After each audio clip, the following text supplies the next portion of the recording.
Bonjour à tous, bienvenue à cette revue de l'actualité économique et financière. Mon nom est François Fréchette, directeur principal et gestionnaire de portefeuille. J'aurai le plaisir de faire cette revue avec vous aujourd'hui. Petit rappel que cette présentation est à titre d'information seulement. Donc, au niveau de la revue des marchés pour le troisième trimestre de 2025, puisqu'on a déjà les trois quarts de l'année de fait, nous avons jugé intéressant pour mieux comprendre l'évolution de revoir depuis le début de l'année. Donc, en début d'année, le marché avait présenté un certain optimisme prudent à la lumière de l'élection d'un gouvernement Trump qui était vu favorablement pour l'évolution de l'économie, bien que certaines craintes étaient envisagées par rapport à des possibles tarifs douaniers et un certain protectionnisme. Donc, le moins qu'on puisse dire, c'est qu'au niveau des marchés, on le verra un peu plus tard, la performance a été très positive, mais ce fut somme toute une année très mouvementée. Nous allons regarder chacun des éléments à l'écran plus en détail. Commençons avec la tension géopolitique et pression tarifaire. Donc, ici, on a un changement structurel. Pendant plusieurs décennies, on a vécu une mondialisation de l'économie, une augmentation de l'échange entre les différents pays.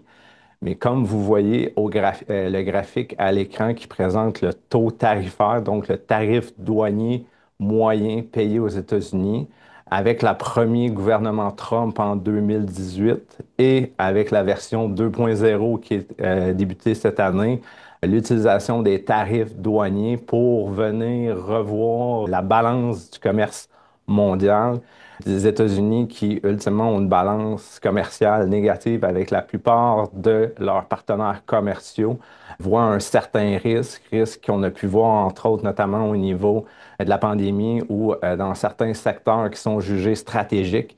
Et donc, les tarifs douaniers se veulent une façon de rapatrier ces productions sur le marché américain. Donc, ce qu'on voit à l'écran, c'est l'évolution du taux tarifaire moyen aux États-Unis. En début d'année, évidemment, avec l'implantation de ces tarifs douaniers-là, ça a emmené une crainte pour les marchés que les tarifs pourraient avoir un impact majeur sur l'économie, mais comme on voit sur le graphique, pour le moment, le taux moyen demeure quand même sous la barre des 10 et les produits importés représentent environ 20 de l'économie. Donc, somme toute, les taux tarifaires s'avèrent une crainte moindre ou ont un impact moindre à ce jour que ce que le marché anticipait au départ. Évidemment, qui dit tarif douanier dit augmentation des prix. Et une des craintes pour le marché, c'était que cette répercussion, l'augmentation des prix, se reflète dans l'inflation. Ce que vous voyez à l'écran, c'est l'évolution de l'inflation autant aux États-Unis, la barre bleu marin foncé, que la barre au Canada bleu pâle.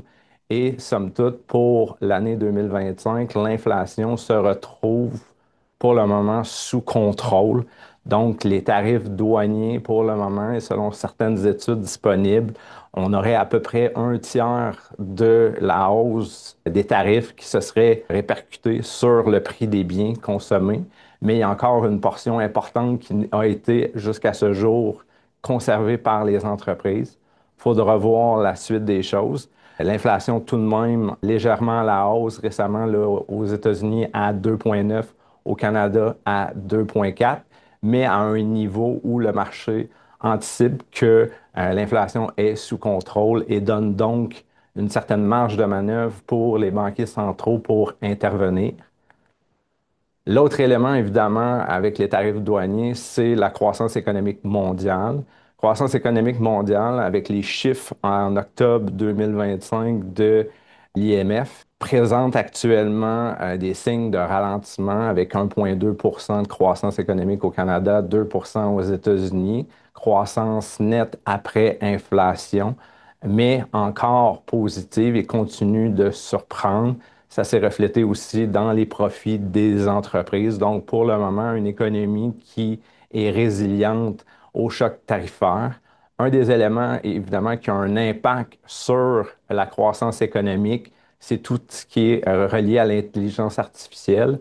Et comme le graphique vous montre à l'écran, la ligne verte représente les investissements en intelligence artificielle. Pour l'année 2025, tous ces investissements ont eu un impact de 1% sur la croissance économique américaine. Tout à l'heure, je vous parlais du 2% total. Donc, la moitié de la croissance en 2025 provient des investissements au niveau de l'intelligence artificielle. Donc, ça alimente, ça stimule l'économie. C'est un facteur évidemment très positif et on va le voir dans les rendements, explique une partie de ceux-ci. L'autre élément au niveau de l'économie qui est surveillé de près, c'est l'emploi. Évidemment, l'emploi, c'est ultimement les consommateurs. L'économie canadienne et l'économie américaine sont deux économies qui sont axées énormément sur la consommation. Donc, on voit à l'écran l'évolution du taux de chômage. Un taux de chômage au Canada qui s'est détérioré un peu plus que ce qu'on a perçu aux États-Unis, mais dans les deux cas, en termes de nouvelles demandes d'emploi. On voit un certain ralentissement aux États-Unis dans l'ouverture de nouveaux postes, la création de postes, notamment au niveau des jeunes, on voit un certain ralentissement. Donc, pour le marché au courant du trimestre, ça s'est avéré des signaux comme quoi la Banque centrale, de par son mandat qui est à la fois de gérer l'inflation, mais également d'aider l'économie, un signal clair qu'elle pouvait intervenir, aider à ce niveau-là. Dans ce contexte, les banquiers centraux au Canada et aux États-Unis sont intervenus une fois au cours du trimestre et une deuxième fois en octobre tout récemment. Au Canada, on peut voir avec la ligne bleue pâle, le taux directeur évolué se situer maintenant à 2,5 au 30 septembre et 2,25 en octobre, donc une baisse de 4 fois 25 points de base ou 1% depuis le début de l'année, dans un contexte où, comme on l'a vu auparavant, le marché de l'emploi s'était détérioré davantage, l'inflation était plus faible qu'aux États-Unis, donc donnait davantage de marge de manœuvre pour la Banque centrale du Canada pour intervenir. Aux États-Unis, le marché de l'emploi, comme on a vu tout à l'heure, étant plus robuste, l'inflation plus élevée. La Réserve fédérale américaine a attendu à la fin du troisième trimestre et une deuxième fois en octobre pour intervenir et aider, ou du moins tenter d'intervenir pour aider, stimuler l'économie, qui est un des deux vecteurs ou un des deux piliers de leur politique respective. D'une part, gérer l'inflation, mais de l'autre côté, aider, stimuler l'économie. Et maintenant, regardons au niveau des marchés boursiers l'impact de ces événements économiques et géopolitiques. Donc, à l'écran, ce que vous avez, c'est l'évolution des taux obligataires américains et canadiens 10 ans et 30 ans. Ce sont les taux sans risque utilisés par les marchés pour évaluer l'ensemble des classes d'actifs. Ce sont aussi des taux importants, notamment aux États-Unis, le taux de 30 ans pour l'immobilier. C'est le taux qui sert à la base pour établir le taux de refinancement hypothécaire, donc des taux clés au niveau économique. Et donc, on peut voir qu'au cours de l'année, il y a eu un mouvement assez important.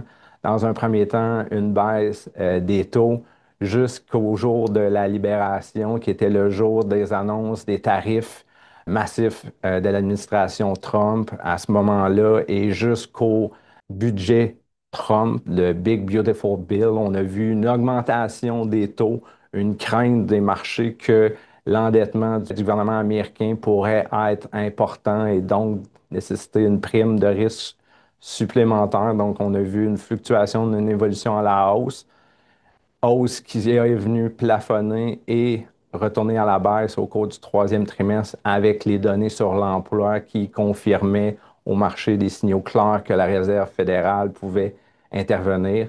On voit que pour le marché canadien également, on a eu un mouvement relativement similaire de par les connexions au niveau économique. L'autre élément que j'attire votre attention sur le graphique, c'est l'élargissement, l'écart entre le taux 30 ans et 10 ans qui s'est élargi, qui représente une prime de risque supplémentaire demandée par les investisseurs pour émettre ou pour accorder du crédit aux investisseurs, dans ce cas-ci au gouvernement, de par le risque que les gouvernements s'endettent davantage à long terme.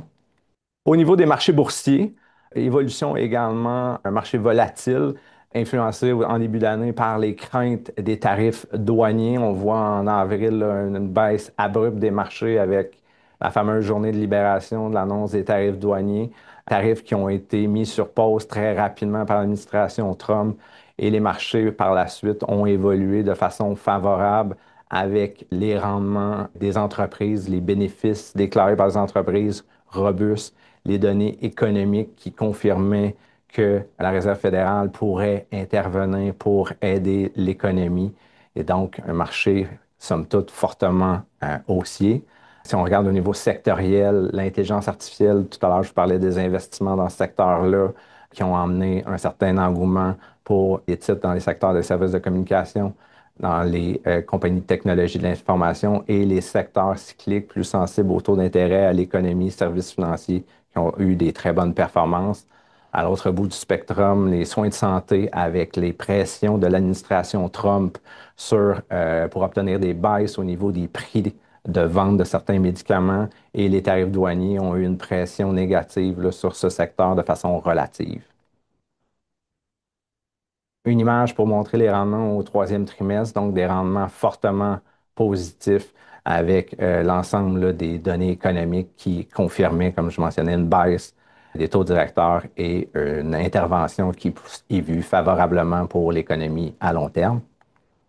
Maintenant, au niveau des perspectives, j'aime bien utiliser l'image, le positionnement des optimistes ou des bulls sur le marché et de l'autre côté des pessimistes ou les gens qui voient comme quoi le marché pourrait baisser pour aider à bien positionner ce qui nous attend dans les prochains mois, prochains trimestres. Donc, si on commence avec les optimistes, du côté des optimistes actuellement, ce qui fait en sorte qu'ils soutiennent le marché, que le marché peut continuer à progresser, ben, c'est dans un premier temps le bilan des consommateurs américains. Globalement, il y a des pressions, il y a une inflation qui a été quand même marquée au courant des dernières années, mais globalement, les consommateurs dans l'ensemble, ceux qui ont le pouvoir d'achat le plus important, sont en bonne situation financière, peuvent continuer à supporter l'économie. L'économie que je rappelle qui est davantage axée sur les services, la consommation. Donc, ça, c'est un élément important. La croissance économique mondiale demeure positive favorable. Oui, il y a des tarifs, il y a un désir du gouvernement Trump de rééquilibrer les balances, mais ce n'est pas un frein total à la croissance économique mondiale. Donc, de ce côté-là, également favorable. L'intelligence artificielle qui est un élément clé à ce niveau-là en termes d'investissement, un désir également avec l'inflation sous contrôle, la baisse des taux directeurs, de stimuler l'économie, stimuler l'investissement, les investissements dans l'intelligence artificielle qui peuvent également toucher d'autres secteurs d'activité, les taux d'intérêt aussi qui sont importants au niveau du secteur résidentiel. Donc, si ça peut emmener une certaine confiance supplémentaire au niveau des consommateurs des entreprises, cela devrait aider à faire en sorte que les marchés puissent poursuivre leur progression. De l'autre côté, maintenant, au niveau des pessimistes, pour eux, bien évidemment, les tarifs douaniers, comme je mentionnais tout à l'heure, ça prend un certain temps avant de se refléter parfaitement dans l'économie. Je vous parlais tout à l'heure d'à peu près un tiers qui était reflété à ce jour au niveau de la hausse du prix. Mais les deux tiers subséquents seront un coût, un frein supplémentaire à la consommation, donc un impact négatif. La baisse des taux ne permettra pas une relance de l'emploi de l'économie parce que la confiance des entreprises, l'incertitude géopolitique a un impact plus grand que la contribution de la baisse de taux peut apporter. En termes d'investissement, évidemment, au niveau des gouvernements mondiaux, la réponse aux tarifs douaniers, aux changements géopolitiques, c'est de faire en sorte d'investir davantage, de stimuler la consommation. Notamment, on l'entend beaucoup au niveau du gouvernement canadien, du désir d'augmenter les investissements, de stimuler des projets structurants pour l'économie canadienne. Et donc, cet endettement-là, il y a une limite à ce qui peut être fait au niveau des gouvernements. Les ménages sont déjà très endettés, donc de s'endetter davantage, il y a une limite à ce qui peut être fait et donc ça ne sera pas suffisant, surtout dans un contexte où est-ce que, avec le point suivant, la valorisation des actifs est très élevée. Cependant, au niveau de la valorisation, comme je mentionnais tout à l'heure, tout est une fonction des taux d'intérêt. Et si les taux venait qu'à baisser, mais ça pourrait être favorable pour les marchés boursiers au niveau de la valorisation également. Et le dernier, qui est difficile à prévoir, les tensions géopolitiques, cet élément-là va demeurer un élément clé à regarder. On l'a vu en octobre lorsque le gouvernement chinois a annoncé une contrainte au niveau de l'importation des terres rares pour les entreprises américaines. Tous ces éléments-là non connus peuvent avoir un impact majeur sur les marchés. Et petite parenthèse ici, le prix de l'or, on l'a vu augmenter de façon importante au courant de l'année 2025. L'or est vu comme une valeur refuge lorsqu'il y a des incertitudes politiques, économiques. Et donc, le reflet de ce prix de l'or qui est maintenant au-dessus de 4 000 $ en date d'aujourd'hui est le reflet de ce scepticisme dans la foule, dans le marché. Donc, il faudra voir comment il va évoluer dans les prochains mois.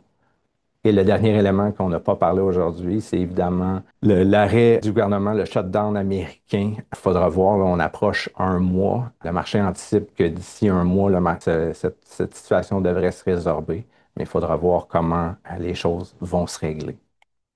Dans ce contexte, on ne peut que rappeler à quel point la diversification est le meilleur outil pour obtenir un meilleur rendement à long terme et donc, il est important d'avoir un plan et de le suivre. Sur ce, je vous souhaite une bonne journée et à bientôt.